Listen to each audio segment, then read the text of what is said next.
बिस्मिल्लाहिर्रहमानिर्रहीम। आज के इस वीडियो लेक्चर में आपको खुशामदीद कहता हूँ। एनाटॉमी ऑफ लिटरेचर चैनल पर अगर आप नए हैं तो उसको जरूर सब्सक्राइब कीजिए। एनाटॉमी ऑफ लिटरेचर पे हिस्ट्री सीरीज के ऊपर हम काम कर रहे हैं। 20 वीडियो लेक्चर्स हो चुके हैं, मजीद 8 या 10 वीडियो लेक्चर आएंगे। इस वीडियो लेक्चर में हम जो विक्टोरियन एज के जो पोइट्स हैं उनके बारे में बात करेंगे। Rudyard Kipling, Algernon, Swinburne, E Housman, Edward Lear. Victorian age में हमारी ये पार्ट 4 है इस वीडियो का नाम। इसके बाद हम पार्ट 5, पार्ट 6, पार्ट 7 पे भी जाएंगे, जिसमें हम नॉवलिस्ट उनके बारे में बात करेंगे। तो इस वीडियो लेक्चर में हमने बायोग्राफिकल फैक्ट्स और इनकी जो की वर्क्स उनको डिस्कस किया है। इन तमाम वीडियो लेक्चर को डिटेल में देखने और उनकी पीडीएफ को एक्सेस लेने के लिए आप मेरा डिटेल में सेशन भी ज्वाइन कर सकते हैं। रुडयार्ड किपलिंग के बारे में बात करें, पहले नोबेल प्राइज विनर 1907 लिटरेचर में इन्होंने पहली दफा नोबेल प्राइज लिया। बॉम्बे ब्रिटिश इंडिया में पैदा होते हैं। इनके जो वालिद हैं और वालदा वो एक जगह रुडयार्ड लेक पर मिले थे, जिससे मुतासिर होकर इनका नाम रुडयार्ड रखा। इनके जो वालिदा हैं वो टीचर थे और वालदा जो है वो एक आर्टिस्ट थी, एलिस किपलिंग के नाम से। जब वो उनकी जो बेटी थी एक एलिस का नाम था, 6 साल की उम्र में उनकी डेथ हो जाती है, जिसकी वजह से इनकी राइटिंग में बहुत ज्यादा एक उतार चढ़ाव आता है और इससे इन्फ्लुएंस होकर वो लिखते भी हैं। 1871 में किपलिंग जो है इंग्लैंड गए और वहां पे वो कुछ अर्सा अपने फोस्टर पेरेंट्स के साथ रहे और उस दौरान ब्रिटिश इंपीरियलिज्म का इनके ऊपर एक खास असर बरकरार रहा, जो कि हमें नजर आते हैं इनकी वर्क्स में। 16 ईयर्स की एज में इंडिया वापस आते हैं, जर्नलिस्ट के तौर पर काम करते हैं लोकल न्यूज़पेपर में। इसके अलावा 1889 में लंदन वापस जाते हैं और वहां पर राइटर जर्नलिस्ट के तौर पर काम करते हैं। ये तो इनका एक स्पैन है जिसमें हमें नजर आता है कि ये इन्होंने काम किया। पहला जो इनका नॉवल है द लाइट दैट फेल्ड, पहला नॉवल है जो कि इन्होंने लिखा। किपलिंग जो है 1936 में इनकी डेथ हो जाती है और एक बहुत लंबी शानदार लेगेसी छोड़ के जाते हैं, लेकिन एक टिंटेड लेगेसी है। आजकल के दौर में इनको एक ब्रिटिश इंपीरियलिस्ट के तौर पर या ऐसा शख्स जो कि इंपीरियलिस्ट को जो है वो तहरीक देता है, प्रोपेल करता है की नजर से देखा जाता है। रुडयार्ड किपलिंग के बारे में अगर मजीद देखें, ब्रिटिश इंपीरियलिज्म जो है के हवाले से जाने जाते हैं और वाइट मैन्स बर्डन के हवाले से भी जाने जाते हैं। एक पोइम इन्होंने लिखी, उसके ऊपर भी हम बात करेंगे। इसके अलावा इन्होंने जो उस दौर के जो एटीट्यूड्स थे उनको इन्होंने बड़ा रिफ्लेक्ट किया, यानी कि ब्रिटिश की रिस्पॉन्सिबिलिटी है कि वो टेक ओवर करे लैंड को और इंपीरियलिस्टिक एटीट्यूड जो है वो बढ़ाए अपने। इसके अलावा पहले इंग्लिश लैंग्वेज राइटर थे जो कि जिनको नोबेल प्राइज मिला 1907 में for his artistic power and contribution to English literature. ठीक हो गया। इसके बाद अगर हम देखें कि किपलिंग जो राइटिंग है उसमें हमें मिथोलॉजी भी नजर आती है, इंडियन लैंडस्केप भी नजर आती है और डिस्क्रिप्शन वगैरह भी हमें नजर आती है। जंगल बुक देख लें और इसके अलावा आप द सेकंड जंगल बुक देख लें, the man who would be king देख लें, departmental duties and other versus जैसी इसकी मशहूर किताबें जो है वो देखें। व्हाइट मैन्स बर्डन एक पॉइंट है इनकी। ये क्या है व्हाइट मैन्स बर्डन? तो व्हाइट मैन्स बर्डन बेसिकली एक क्राई है, एक आइडिया है, एक मॉरल ऑब्लिगेशन है। किसकी तरफ से ये लिखी गई? ये रुडयार्ड किपलिंग की तरफ से लिखा गया एक पॉइंट जिसमें उन्होंने कहा कि it is the moral duty. इन्होंने एक पॉइंट में एक मैसेज दिया कि it's a moral duty of Englishman to save to save these underprivileged countries or to bring the civilization culture to these non-natives, or you can say that African tribes. So this concept was used as to justify the colonialism aspect back in 1900 and 20th century. तो it was one way of glorifying the imperialism. इसका ये जिम्मेदारी थी कि भाई white man की जिम्मेदारी है कि वो सिविलाइज करें और अपलिफ्ट करें। किसको अपलिफ्ट करें? लेस एडवांस सोसाइटीज को।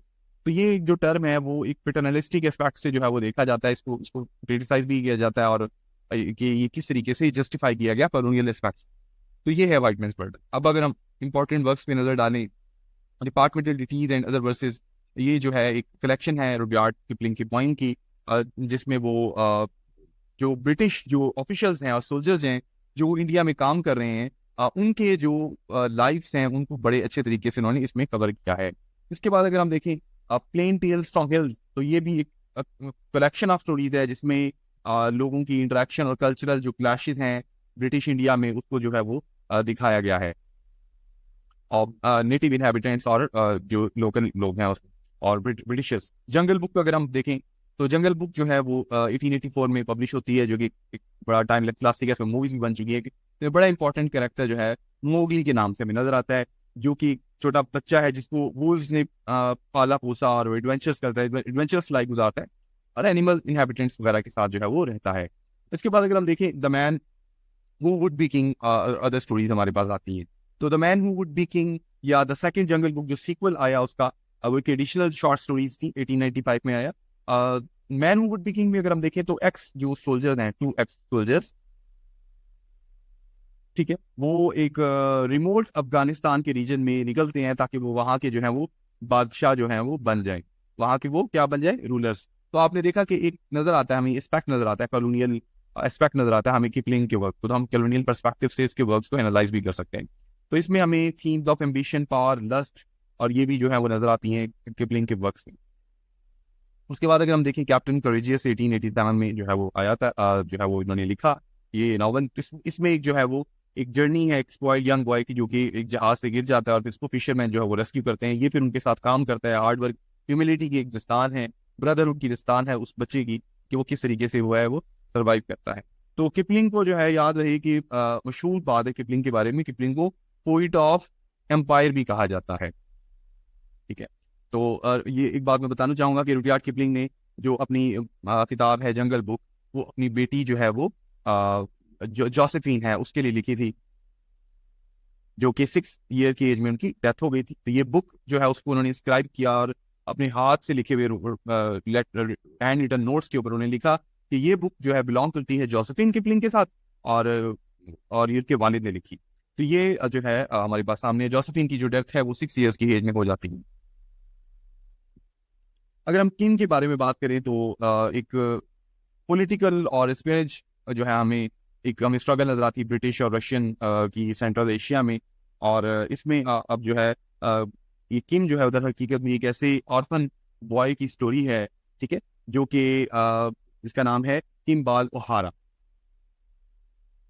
किम्बाल ओहारा, ठीक है। ये एक आप कह सकते हैं कि वो एक ऐसे मसले में फंस जाता है और उससे वो निकलने में अपनी आइडेंटिटी को उसको प्रॉब्लम आता है कि वो बहुत इंडियन और ब्रिटिश जो है वो उसमें कन्फ्लिक्ट का सामना होता है। आखिरकार वो ब्रिटिश सीक्रेट सर्विस का एक जासूस बन जाता है। इंपॉर्टेंट पॉइंट्स के ऊपर बात करें, बड़ी मशहूर पॉइंट है इफ पॉइंट, रुडयार्ड किपलिंग ने अपने बेटे जॉन के लिए लिखी। तो एक बड़ी मशहूर पोइम है रिनाउंड इफ के नाम से ये स्टार्ट होता है, टाइटल भी इसका यही है। और अक्सर जो रिपीटेटिव लाइन है उसमें भी इफ हमें नजर आता है। तो एक वर्चुअस और रेजिलियंस हमें नजर आती है in the face of adversity, how to face जो है एडवर्सिटी इन डिफिकल्ट टाइम, तो ये हमें इस पोइम में नजर आती है।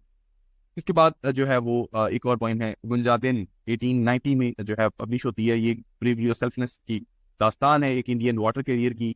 तो ये भी थीम्स ऑफ करेज, ब्रेवरी को शो करता है और साथ ही हमें मैसेज देता है कि किस तरह से जो अनसंग हीरोज हैं they need to be acknowledge for their work.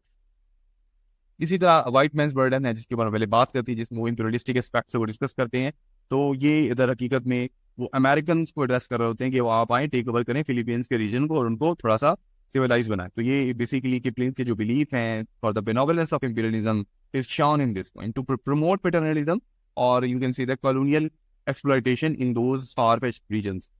इसी तरह the ballad of East and West 1889 में ये पब्लिश होती है। This ballad explores the theme of cultural divide, unity, focusing on the idea of differences, of various differences in beliefs and different customs। तो ये आपको title से भी थोड़ा सा वाज़ेह नजर आ जाता है कि डिफरेंसेस प्रेजेंट है रिलीजियस एस्पेक्ट से, कल्चरल एस्पेक्ट से, पॉलिटिकल एस्पेक्ट से, सोशल एस्पेक्ट से। तो ये जो पोइम है बेसिकली अब आगाज इस पोइम का O East is East and the West is West के आगाज से इसका टाइटल होता है।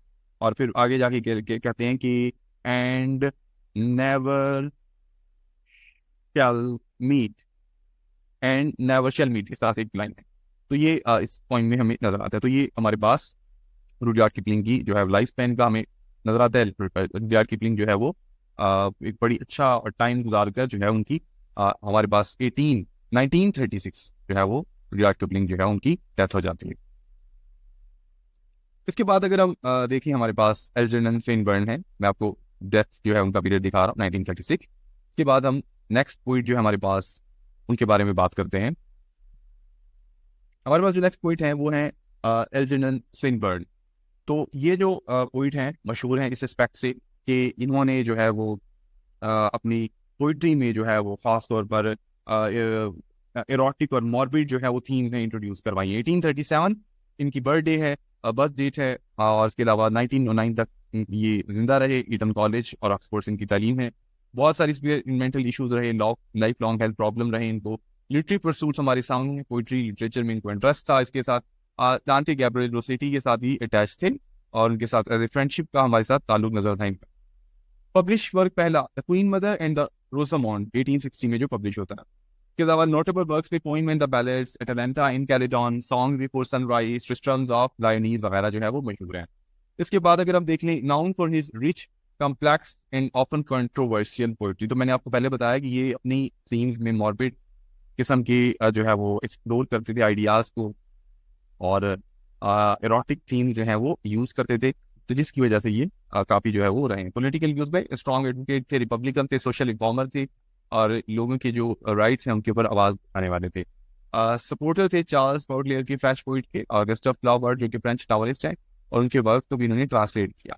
अपनी इनकी जो पोइट्री है प्रोवोकेटिव कहा जाता है, जो कि सेंसुअल थीम्स और डेकेडेंट थीम्स के एस्पेक्ट से जो है वो काफी मशहूर थी। इसके बाद अगर हम देखें तो बाद में आने वाली राइटर्स जो हैं उनको इन्फ्लुएंस किया, और जिसमें टी.एस. इलियट वगैरह शामिल हैं।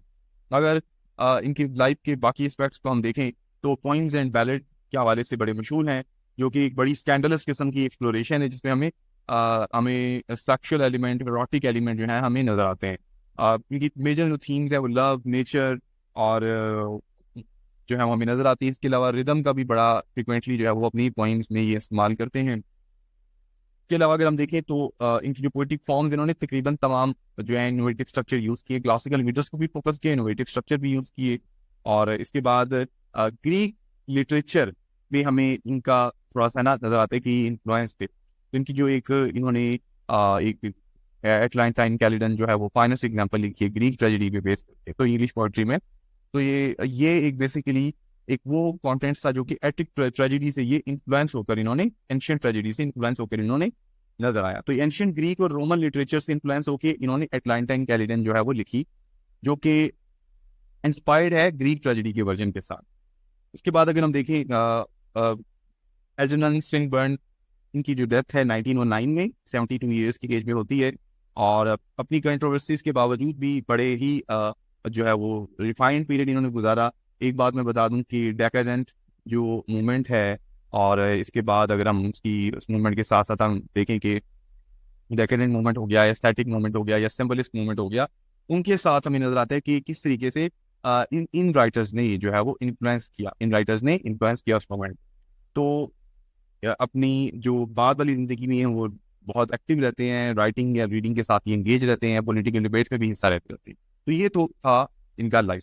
इसके बाद अगर हम बात करें तो हम ए.ई. हाउसमैन के बारे में बात करेंगे। ए.ई. हाउसमैन जो है 1859-1936 लाइफ मैन है इनका। एल्फ्रेड एडवर्ड हाउसमैन इनका नाम है, इंग्लैंड में पैदा होते हैं, सॉलिसिटर, और इनके जो वालिद साहब थे, और 6 बहन भाई। सेंट जॉन कॉलेज अटेंड किया इन्होंने, और स्कॉलरशिप पर 1877। इनके बाद जो है ये खुद क्लर्क के तौर पर काम करते रहे, पेटेंट ऑफिस में प्रोफेसर ऑफ लैटिन रहे यूनिवर्सिटी कॉलेज लंदन में। इसके बाद ये कैनेडी प्रोफेसर ऑफ लैटिन भी रहे ट्रिनिटी कॉलेज में। तो ये कुछ इंपॉर्टेंट होते हैं कि आपको अगर पूछा जाए एज एन एमसीक्यू कि भी कौन सा पोइट इनमें से प्रोफेसर ऑफ लैटिन रहा या कैनेडी प्रोफेसर रहा लैटिन का ट्रिनिटी कॉलेज में, तो आपको पता होना चाहिए। जॉन मिल्टन को भी दिया जा सकता है कि जॉन मिल्टन लैटिन पढ़ाते थे, या वो अटैच थे। बैकन भी आ सकता है आपके साथ। तो ये अगर आए तो डेफिनेटली आप उसको मार्क करेंगे कि ये ज्यादा हमारे पास रेलेवेंट है, to the point answer. Most important अपने जो वर्क्स हैं इन्होंने ए.ई. हाउसमैन के नाम से जो है वो शाया करवाए। फेमस कलेक्शन में इनकी शॉर्पशट लाइट है, जो कि मैग्नम ऑपस इंपॉर्टेंट वर्क 1896 में जो शाया होता है, जो कि मेलैंकोलिक थीम्स और नॉस्टैल्जिक रिफ्लेक्शंस है रूरल लाइफ पे। लास्ट पोइम 1922 में शाया होती हैं, published posthumously, contains poem written throughout his life. तो ये हमारे पास जो है वो नजर आता है। अब अगर यहाँ पर हम देख लें कि ये हाउसमैन की जो राइटिंग जो है वो स्टाइल है, वो हमें उसमें सिंपल लैंग्वेज जो है वो नजर आती है, और स्ट्रॉन्ग रिदम्स नजर आती है हमें, और जो है वो उसके बाद अगर हम देखें कि इन्होंने ये हाउसमैन जो है इनकी लाइफ जो है वो बहुत ही कंट्रोवर्शियल भी गुजरी है। कंट्रोवर्शियल इस रिस्पेक्ट से कि ये एक इनके फ्रेंड थे मोजेस जैक्सन। तो मोजेस जैक्सन के साथ इनका एक जो है वो एक ताल्लुक था, ठीक है, मोजेस जैक्सन के साथ इनका जो है वो एक ताल्लुक था। तो ये उसकी कंट्रोवर्सी की वजह से जो है वो इन्होंने हमें नजर आते हैं इनकी लाइफ में कि थोड़ा सा अप डाउन रहा। मोजेस जैक्सन कहते हैं कि किसी और से उसने शादी कर ली थी।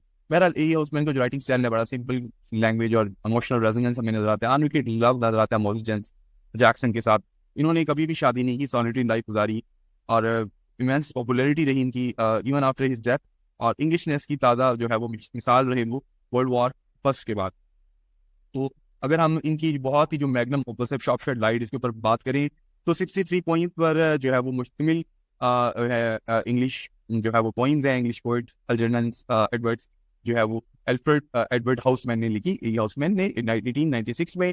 अब इसमें हमें जो है वो नजर आता है एक नॉस्टैल्जिक पोर्ट्रेल है किसका जो है रूरल इंग्लैंड का नजर आता है इस मैग्नम ओपस में। इसके बाद हमें सिंप्लिसिटी ऑफ रूरल लाइफ नजर आती है इस वर्क में।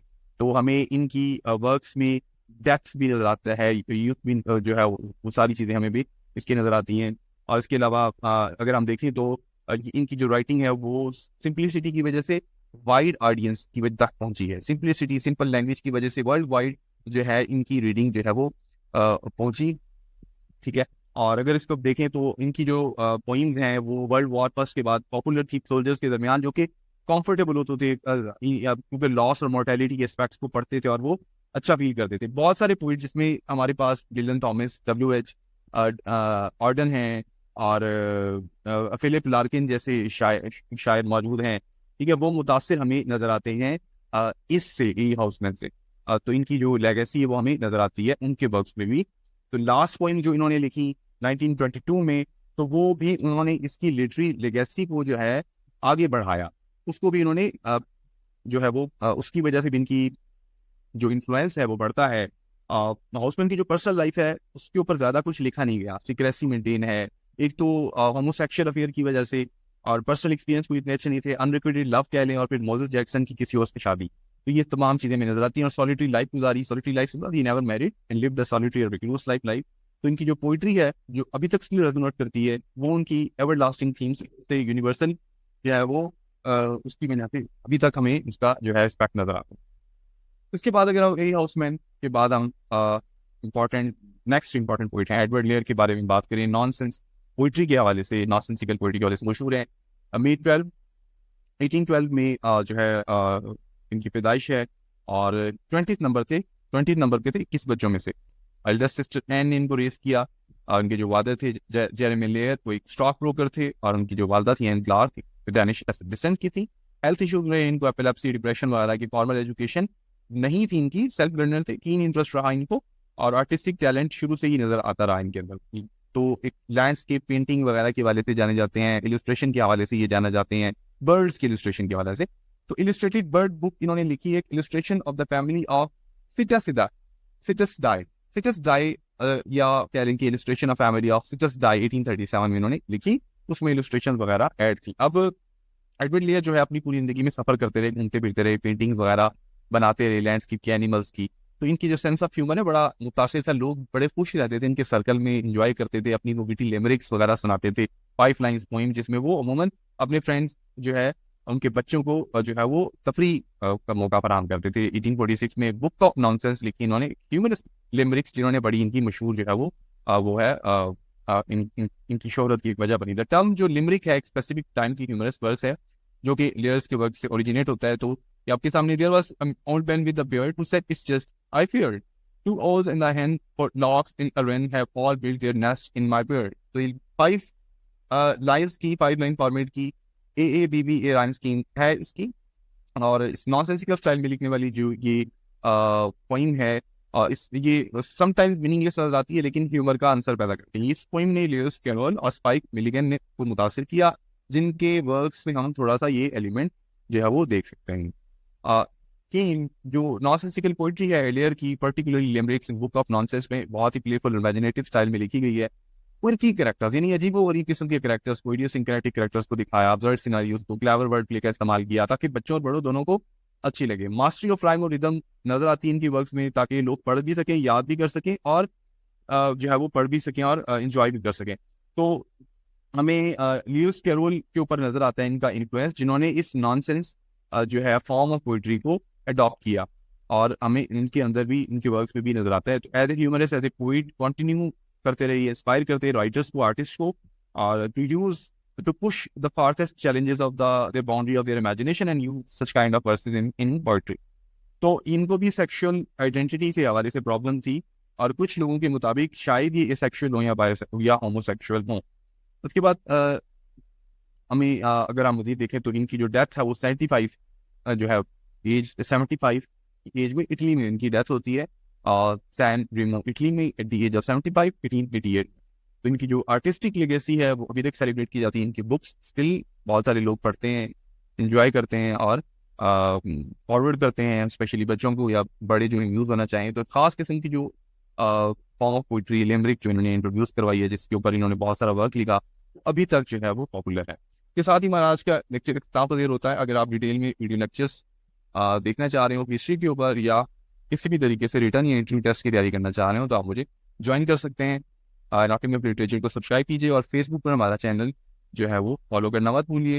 एनाटॉमी ऑफ लिटरेचर जो है वो मुसलसल जो है वो स्टूडेंट्स के लिए चार्ट्स, इन्फोग्राफिक्स जो है वो पोस्ट करता रहता है। तो मैं फोटोज को डिज़ाइन करता हूँ, तो आप हमारे फेसबुक पे भी उसको फॉलो कर सकते हैं, मुझे भी पर्सनली फॉलो कर सकते हैं, और हमारे चैनल यूट्यूब को एनाटॉमी ऑफ लिटरेचर को आप सब्सक्राइब करें। बहुत शुक्रिया, थैंक यू वेरी मच।